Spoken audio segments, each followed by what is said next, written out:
السلام عليكم ورحمة الله وبركاته. إن الحمد لله نحمده ونستعينه ونستغفره ونعوذ بالله من شرور أنفسنا ومن سيئات أعمالنا. من يهده الله فلا مضل له ومن يضلل فلا هادي له.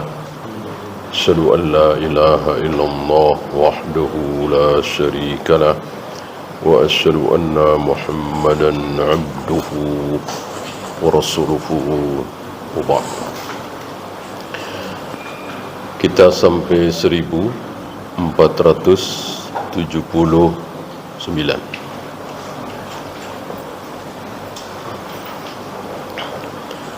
Wa'an Zaid bin Arqam, dari Zaid bin Arqam radhiyallahu an, dia berkata, kana Rasulullah sallallahu alaihi wasallam yaqul, diawali dengan fi'il madhi kana, menunjukkan kebiasaan, artinya bukan sekali dua kali Nabi berdoa seperti ini. Allahumma inni a'udhu bika, ya Allah, aku berlindung kepada Engkau dari apa? Minal ajzi, lemah. Karena kuat lebih baik dari lemah. Apanya? Semua. Badannya,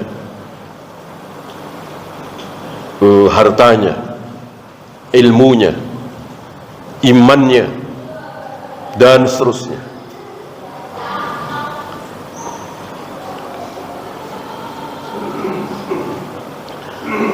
Bagaimana nafsu birahinya? Sama, lebih kuat, lebih baik. Para nabi, para rasul adalah laki-laki yang paling kuat birahinya, dan itu bagus, itu baik, itu ciri-ciri laki-laki yang saleh. Tentu dilampiaskan di jalan yang halal, tidak dilampiaskan di jalan yang haram. Oleh karena itu, seorang wanita tidak mungkin sanggup melayani seorang nabi, wabil khusus Nabi Muhammad Rasulullah sallallahu alaihi wasallam. Ya, tidak akan mampu. Maka Allah persiapkan sembilan wanita untuk melayani beliau, manusia termulia di muka bumi, Rasulullah Muhammad sallallahu alaihi wasallam. Oleh karena itu, beliau memohon perlindungan kepada Allah dari lemah, wal kasali, malas. Sering kita ingin melakukan sebuah kebaikan, dikalahkan oleh rasa malas kita. Membaca, menghafal, belajar, jalan ke sana, bangun malam, dan seterusnya, kalah oleh rasa malas. Kemudian duduk berjam-jam di depan TV, nonton, ada depan handphone, yang semuanya menunjukkan dia malas. Dalam hal apa? Dunia dan akhirat. Malas untuk mencari manfaat dunia, buruk. Malas untuk mencari manfaat akhirat, lebih buruk lagi. Dua-duanya buruk. Wal bukhli, bakhil. Beliau mohon perlindungan kepada Allah supaya dihindarkan dari sifat bakhil. Dan bakhil ini tidak ada hubungannya dengan kaya dan miskin. Walaupun kaya, jutawan, Kalau dasar sifatnya bakhil, uangnya miliaran, mengeluarkan 100.000, 200.000 berat sekali, padahal uangnya miliaran. Ngasih tukang parkir 10.000, 20.000 kayaknya nggak mungkin gitu. Kalau perlu minta kembalian, dia lupa uang dia di simpanan itu miliaran, bahkan puluhan miliar misalnya. Salah satu orang bakhil, salah satu orang selaka, ketika dia berinfak, ketika dia sedekah, ketika dia nraktir, yang diingat, yang dilihat, yang dia keluarkan, bukan sisanya. Kalau orang tidak bakhil, kalau orang bahagia, orang diselamatkan oleh Allah dari rasa bakhil, dia tidak melihat yang dia keluarkan, tapi yang dilihat sisanya. Betul ini ngasih sedekah si fulan, yang lain 50.000, 100.000, 50.000, 150.000, dia kasih 2 juta misalnya. Dengan entengnya, kenapa? Uang saya masih ratusan juta. 2 juta ini gak ada apa-apanya. Uang saya di tabungan masih 1 miliar lebih. Ini ciri-ciri orang yang tidak bakhil. Kalau yang bakhil, yang lain paling besar 200.000, bahkan gak ada, cuman 150.000. Mosok saya 700, mosok saya 1 juta. Lupa kalau simpanan dia masih miliaran. Itulah bakhil.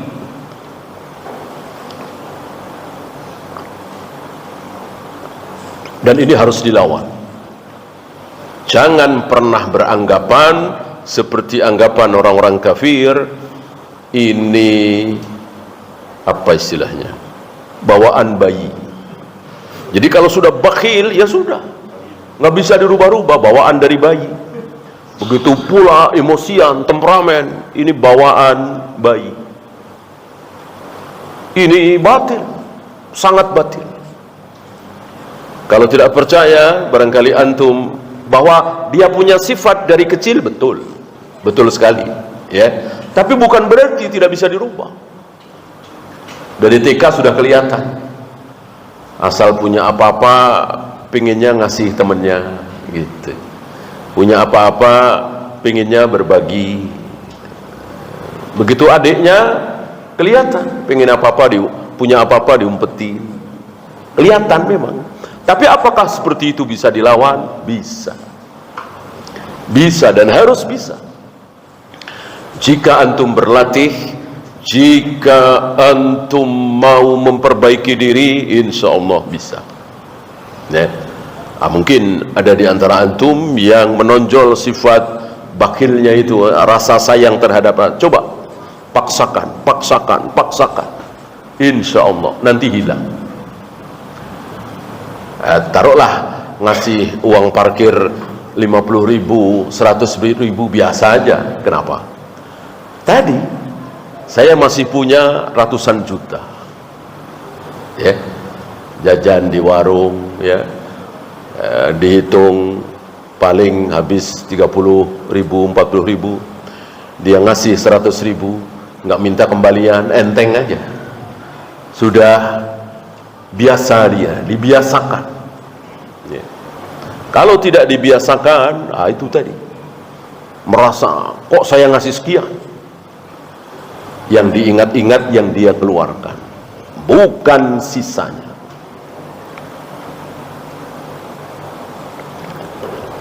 Wal haram, usia tua pikun, maka Allah wafatkan beliau di usia yang jauh dari pikun. Pikun kan biasanya 80, 85, ya, atau mungkin sebelum itu memang dasar pikun, ya, lemah, masa tua. Beliau tidak ingin, maka beliau memohon kepada Allah, Jangan sampai tua renta lalu tidak bisa berbuat apa-apa, untuk makan saja disuapin, boro-boro ke kamar mandi sendiri, merepotkan anak-anaknya yang masih hidup, yang masih muda. Dia hanya terbaring. Seperti ini Nabi tidak mau. Maka beliau berlindung kepada Allah.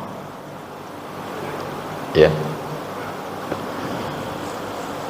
Kemudian wa'adzabil qabr, azab kubur. Ini langsung loncat dahsyat. Setelah sekedar lemah, malas, bakhil, usia renta, langsung beliau memohon kepada Allah diselamatkan dari azab kubur. Padahal beliau sudah dijamin. Boro-boro azab kubur, ditanya saja tidak. Salah satu orang yang tidak akan ditanya oleh mungkar nakir adalah beliau Rasulullah sallallahu alaihi wasallam. Dan ada beberapa lagi ya, mati syahid misalnya dalam jihad. Gimana beliau mau ditanya? Justru beliau yang menjadi objek pertanyaan kan beliau. Ya, masuk ya kalau kita semua ditanya, siapa Tuhanmu, siapa nabimu? Masuk Rasulullah ditanya, ya, siapa Tuhanmu, siapa nabimu? Ya, beliau akan menjawab aku sendiri begitu. Ya, beliau tidak ditanya. Beliau tidak ditanya. Ada beberapa yang tidak ditanya, termasuk beliau nomor satu yang tidak ditanya. Ditanya saja tidak, apalagi diazab. Tapi inilah manusia mulia, manusia saleh, tidak merasa aman. Semakin orang merasa aman, semakin celaka dia. Semakin saleh, semakin dekat dengan Allah, semakin merasa tidak aman. Jangankan azab kubur, siksa neraka ya, baru gelap, kemudian petir menyambar, beliau sudah ketakutan. Beliau ketakutan. Jangan engkau azab kami ya Allah, sebagaimana engkau telah mengazab umat-umat sebelum kami. Allahumma ati nafsi taqwaha. Ya Allah, berikanlah kepada diriku ketakwaan. Hanya di sini kembali ke nafas. Karena nafas mudzakkar apa muannas? Muannas. Walaupun tanpa tak marbuto, nafas itu muannas, bukan mudzakkar. Maka taqwaha, bukan takwahu.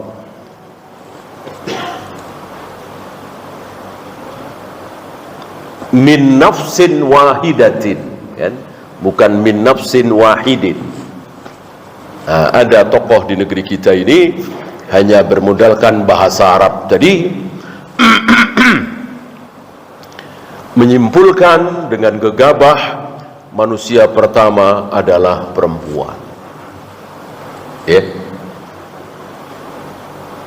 Karena nafsin wahidatin kan muannas. Muannas itu perempuan katanya.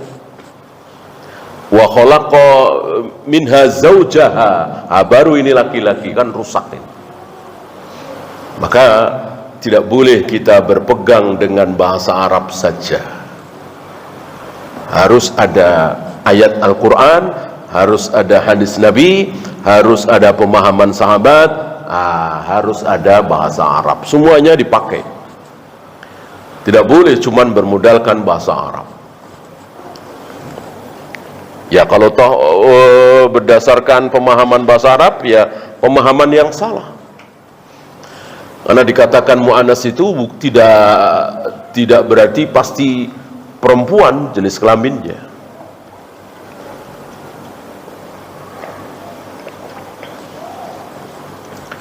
Wa zakkiha anta khairu man zakkaha, dan bersihkanlah. Kembali ke nafas, maksudnya bersihkanlah diriku, tapi kalimatnya wa zakkiha, dia, ya. Ini uniknya bahasa Arab, ya. Wa zakki nafsi, mestinya begitu. Nafasnya itu pakai domir mutasil, wa zakkiha, ya. Maksudnya bersihkanlah diriku. Kalau kita terjemahkan bersihkanlah bersihkanlah dia, ya rusak bahasa Indonesia seperti ini kan rusak, ya. Artinya kalau bahasa Arab harus dengan kaidah bahasa Arab, begitu kita terjemahkan dalam bahasa Indonesia tidak boleh pakai kaidah bahasa Arab, harus pakai kaidah bahasa Indonesia. Maka wazakkiha, walaupun ada kata-katanya, terjemahnya tidak ada, adanya jadi diriku. Anta khairu man zakkaha, engkau sebaik-baik yang membersihkan. Maka walaupun kita berusaha sekuat tenaga untuk membersihkan diri kita dengan berbagai macam cara, kalau Allah tidak menghendaki diri kita bersih, ya tetap saja kotor, ya. Walaupun kita berusaha ngafalin, memahami dan seterusnya, tapi kalau Allah takdirkan kita nggak faham, ya nggak faham. Dan itu banyak terjadi.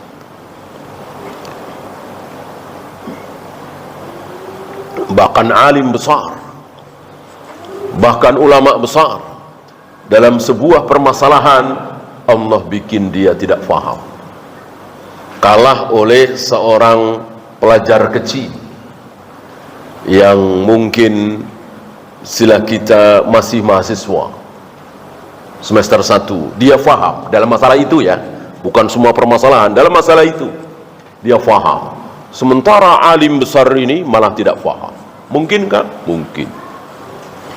Jadi pemahaman adalah anugerah dari Allah.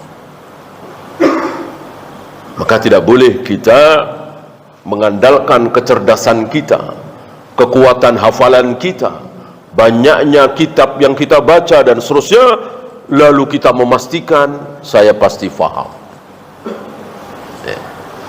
Disinilah Syekhul Islam berbeda pandangan dengan Syekh Utsaimin dalam masalah merendahkan diri di hadapan Allah dengan tanah, debu. Syekh Utsaimin mengatakan tidak boleh. Syekhul Islam Ibn Taimiyah mengatakan boleh. Dan itu dilakukan oleh beliau. Ketika beliau tidak bisa memahami satu permasalahan, satu ilmu, maka beliau taburkan debu, tanah ke wajah beliau, memohon kepada Allah, menghinakan diri, ya muallima Ibrahim, ya muallima Muhammadin, alimni, alimni. Wahai zat yang mengajarkan ilmu kepada Nabi Ibrahim, mengajarkan ilmu kepada Nabi Muhammad sallallahu alaihi wasallam, ajari aku, fahamkan aku. Merendahkan diri di hadapan Allah dengan mengotori wajah beliau dengan tanah. Anta waliyuha wa maulaha, sama dengan domir mutasil ha, ya. Tetap artinya aku, ya. Engkaulah waliku, maulaku, pelindungku, diriku maksudnya.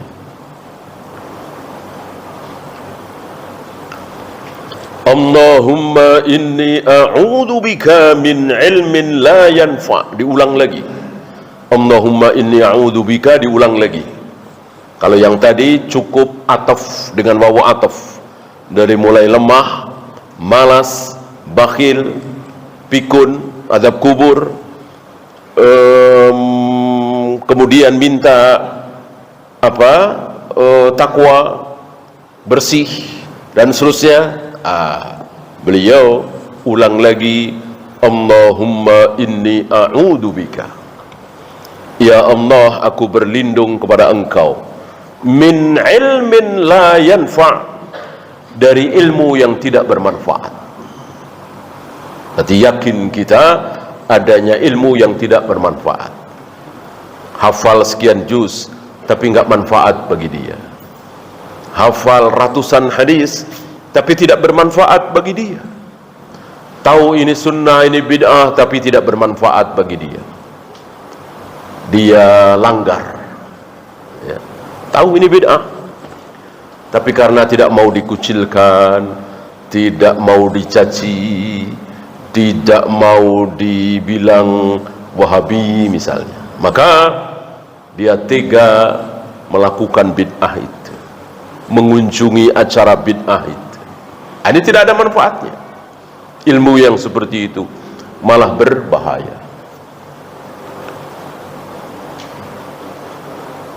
Jangan mengatakan terpaksa, jangan mengatakan darurat sebelum nyawa terancam. Kalau nyawa sudah terancam, silahkan katakan ini darurat, terpaksa saya ikut muludan, tahlilan dan seterusnya karena nyawa saya terancam. Boleh.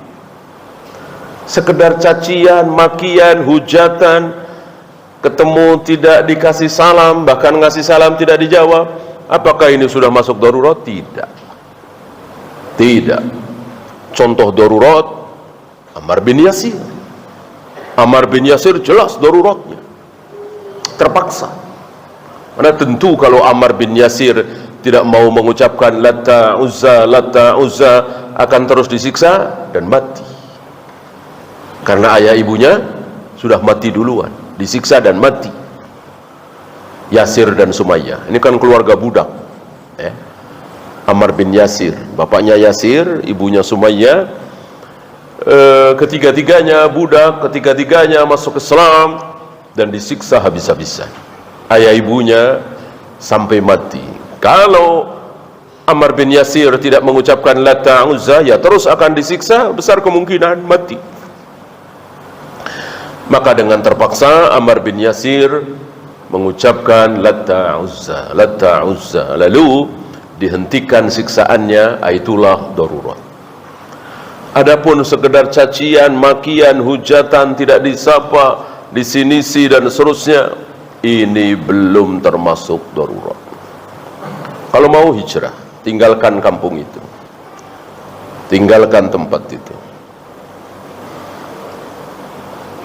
Bukan masih terus bercokol di situ dengan terpaksa katanya melakukan bid'ah. Wa min qalbin la yakhsha, dan aku juga berlindung kepada Engkau ya Allah dari hati yang tidak khusyuk. Banyak hafal Al-Quran, banyak hafal hadis, tapi mendengarkan nasihat biasa saja, tidak tersentuh. Banyak hati seperti itu, keras, qaswatul qulub, hati yang keras.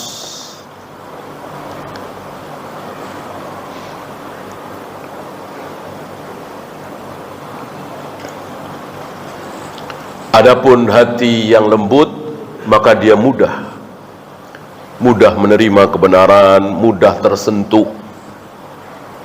Ambil contoh Abu Bakar, mudah sekali menangis. Bahkan orang-orang tahu, yang paling tahu Aisyah, anaknya. Abu Bakar kalau sholat, bacaannya kalah oleh tangisannya.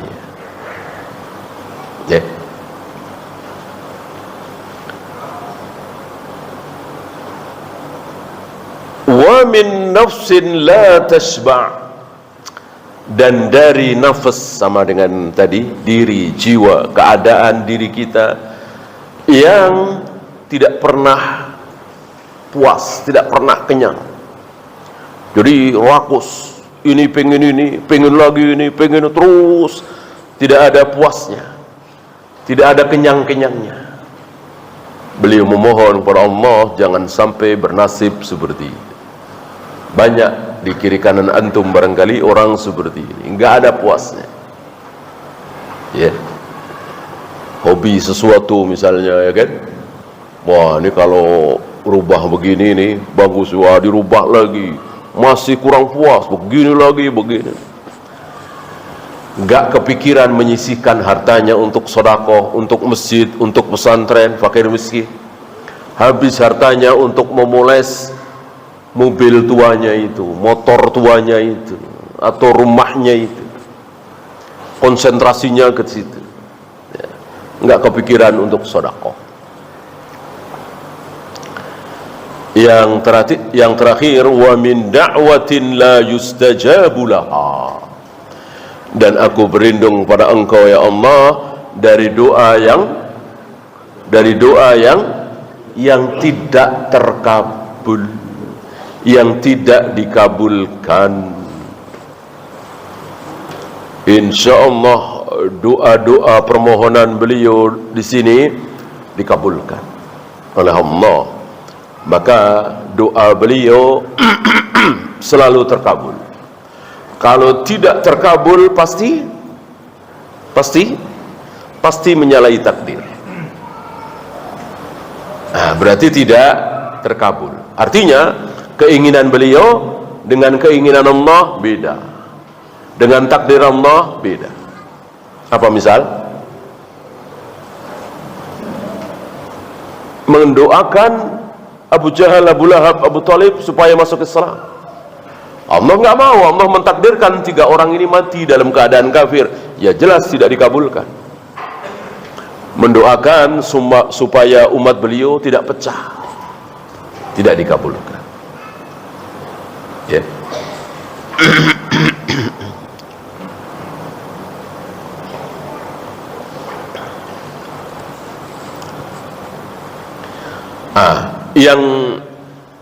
Yang tidak ada keterangan maka terkabul. Maka ada pembahasan doa Nabi, Allahumma la taj'al qabri 'idan tu'bad. Ya Allah, jangan jadikan kuburku ini sebagai 'id yang didatangi berulang-ulang, seperti Idul Fitri, Idul Adha kan berulang-ulang setiap tahun. Nah, beliau mohon kepada Allah, jangan sampai kuburku ini seperti Id, didatangi berulang-ulang dan disembah. Berselisih para ulama apakah doa beliau ini terkabul. Karena kan banyak yang menyembah kubur beliau, yang ingin menyembah kubur beliau.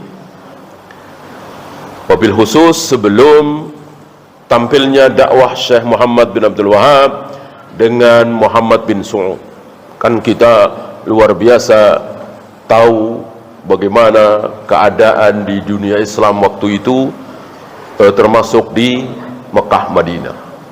Kesyirikan luar biasa. Maka berselisih para ulama apakah doa beliau ini terkabul atau tidak. Yang rajih insyaallah apa yang menjadi pendapat Syekh Utsaimin terkabul.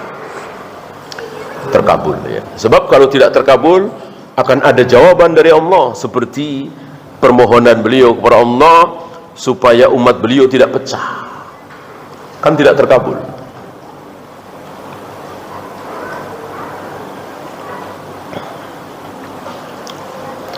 Nanti akan dibawakan oleh beliau apa saja syarat supaya doa terkabul. Ya. Ada 1, 2, 3, 4, 5 ya. Ya, kita fawaid dulu. Ini sahih ya, riwayat Imam Muslim. Saya pilihkan saja fawaidnya.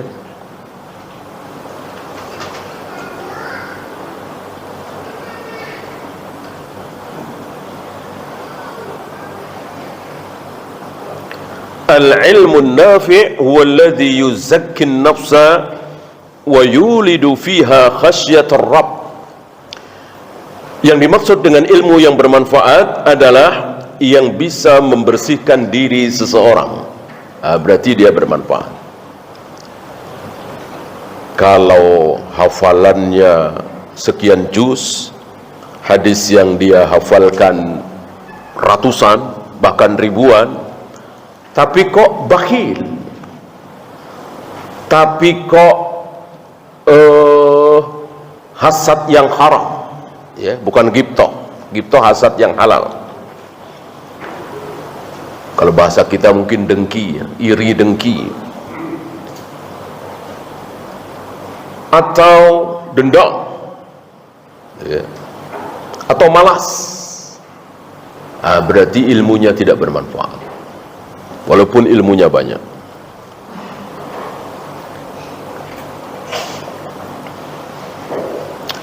Lalu memunculkan rasa takut kepada Allah. Ilmu yang bermanfaat memunculkan rasa takut kepada Allah. Oleh karena itu, ciri ilmu yang tidak bermanfaat memunculkan rasa takut kepada manusia. Mau bilang bid'ah, takut. Mau bilang syirik, takut. Ini ciri ilmu tidak bermanfaat. Kalau ilmunya bermanfaat, insya Allah tidak takut. Syirik, bid'ah, sesat, batil, haram. Dia tidak takut kepada manusia. Dia hanya takut kepada Allah. Ya. Walaupun berselisih dengan syekhnya misalnya, berselisih dengan keluarganya, berselisih dengan keluarga besarnya, dia tidak takut. Dia hanya takut kepada Allah. Ini ciri ilmu yang bermanfaat. Ya, kita langsung ke 5 hal supaya doa kita terkabul. Yang pertama, ikhlas. Yang pertama, ikhlas. Ketika doa kita tidak ikhlas, jangan harap terkabul. Ya. Jadi betul-betul kita memohon kepada Allah ikhlas. Berapa banyak dari kita yang memohon kepada Allah karena nggak enak, gitu. Karena di depan si fulan yang terkena musibah, kita doakan begini. Maka doa yang terbaik, mendoakan orang terbaik, mendoakan si fulan supaya sembuh, supaya tidak terkena bencana, itu baiknya di depan si fulan apa di belakang? Di belakang. Kalau di depan si fulan belum tentu ikhlas. Kalau di belakang insya Allah ikhlas. Karena doa yang ikhlas insya Allah dikabulkan.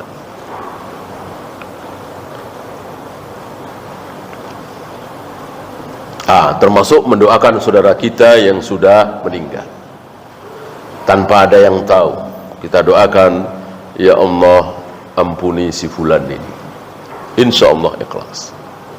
Yang kedua, adamul istijal. Jangan terburu-buru. Jangan terburu-buru. Berapa banyak dari kita baru sebulan berdoa sudah capek, sudah malas, pingin segera terkabul, ya. Maka beberapa a'immah yang pernah kita dengar itu mengatakan, alhamdulillah doa saya dikabulkan oleh Allah. Padahal dia doa dari 40 tahun yang lalu, dia berdoa dari 35 tahun yang lalu. Ketika dikabulkan, dia mengatakan alhamdulillah, Allah Maha Baik mengabulkan doa saya, gitu. Kita baru setahun, 2 tahun, bahkan 2 bulan, 3 bulan berdoa, kok belum dikabulkan, ya. Seandainya itu terjadi, jangan cerita-cerita. Antum berdoa sudah 2 tahun, 3 tahun belum juga dikabulkan, belum juga dikasih anak, belum juga sembuh, jangan cerita-cerita, ya. da'autu wa qad da'autu falam ara yustajab. Aku sudah berdoa, tapi belum juga dikabulkan. Ya, wa yada'ud du'a, lalu dia tidak berdoa lagi. Ya, ini yang Allah benci. Ini yang Nabi tidak mau. Ya. Jadi kalau antum berdoa minta apa, misalnya anak, padahal usia sudah tua, jangan putus asa. Ya. Ingat Nabi Zakaria sudah tua sekali, baru punya anak, tidak mustahil. Mungkinkah yang terjadi pada diri Nabi Zakaria terjadi pada diri kita? Mungkin. Tidak mustahil. Ya. Maka terus berdoa, jangan berhenti sampai kita mati. Ya. Semakin banyak berdoa, semakin banyak kita minta kepada Allah, Allah semakin suka. Kemudian ad-du'a'u bil khair. Harus berdoa memohon kebaikan, jangan pernah berdoa memohon keburukan. Matikan saja aku ya Allah, enggak boleh. Hancurkan saja, binasakan saja, tidak boleh. Nabi pernah mengunjungi seorang sahabat yang badannya kurus kering. Dikatakan oleh perawi hadis tersebut, sahabat yang meriwayatkan itu, dia seperti anak burung, anak burung yang baru lahir, kira-kira seperti gemeteran, kurus. Lalu ditanya oleh Nabi, apa yang engkau ucapkan, apa yang engkau minta? Ternyata minta keburukan. Maka Nabi melarang, lalu menyuruh dia untuk minta kebaikan, walaupun alasannya bagus. Kenapa dia minta keburukan dunia? Supaya nanti di akhirat tidak mendapatkan keburukan lagi. Karena semua keburukan dunia kalau diterima dengan sabar akan diganti dengan kebaikan akhirat, kan? Dia ngincer kebaikan akhirat dengan cara siap menerima keburukan dunia. Rasul tidak memperbolehkan. Ya. Ini maha murahnya Allah. Jadi untuk masuk surga tidak harus dengan berdarah-darah, tidak harus dengan hidup sengsara, tidak harus hidup dengan terlunta-lunta, tidak. Hidup kaya, hidup nyaman, hidup sukses, tapi akhirnya masuk surga, tidak pernah masuk neraka sedikit pun, bahkan tidak dihisab. Mungkinkah? Mungkin. Mungkin. Apa kita lupa Nabi Sulaiman, Nabi Daud, Nabi Yusuf, ya, Abu Bakar, Utsman, Abdurrahman bin Auf, Sa'ad bin Abi Waqqas, ini kan semua kaya raya.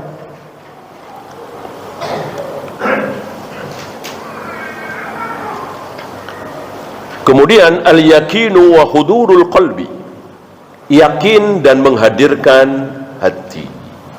Jadi ketika berdoa jangan kesana kemari, ya, pikirannya tengok sana tengok sini, ya. Yang terakhir itobatul ma'kul, makanannya, minumannya, termasuk pakaiannya baik, maksudnya halal, ya.